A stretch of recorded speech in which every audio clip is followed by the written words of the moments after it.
একবার স্বামী স্ত্রী মিলামেশা করলে পরে আর আগ্রহ হয় না।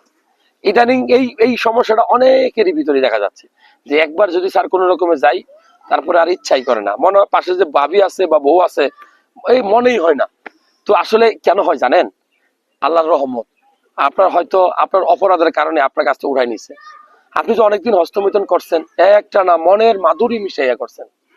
আপনার বীর্য তৈরি হইতে 1 ফোঁটা বীর্য 72 ঘন্টা 3 দিন সময় লাগে। আপনি প্রত্যেক দিন হস্তমিথন করছেন, আপনার অন্ডকোষের আপনি কষ্ট দিচ্ছেন, আপনার মনটাকে আপনি কষ্ট দিচ্ছেন, ডিপ্রেশনে ভুগতেছেন। আমি বলবো হস্তমৈথুন করাটা খারাপ না, তবে মাসে সেটা খুব কম, 3-4 বার বা 4-5 বার। কিন্তু আপনি যদি প্রত্যেক দিনই করেন তাহলে এটা খারাপ।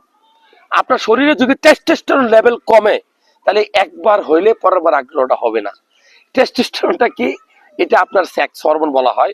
এটা নর্মালি 14 বছরের পরে পুরুষের শরীরে সবচেয়ে বেশি আসে, 20 বছর বয়স 22 বছর বয়সে সবচেয়ে বেশি আসে।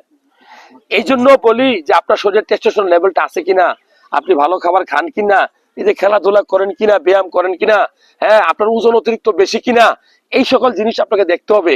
আপনি অতিরিক্ত পর্নোগ্রাফিতে আসক্ত কিনা, আপনি অতিরিক্ত মেয়েদের সাথে রাতে থেকে কথা বলেন কিনা, আপনি ঠিক মতো রাত্রে 6 থেকে 7 ঘন্টা রাত 10টার পরে ঘুমায় সময় কাটান কিনা, এই বিষয়গুলো ইম্পর্টেন্ট। কোন খাবারগুলা খান, সেগুলো কি জাঙ্ক ফুড, ফাস্ট ফুড নাকি পুষ্টিকর খাবার খান, সেটা ইম্পর্টেন্ট।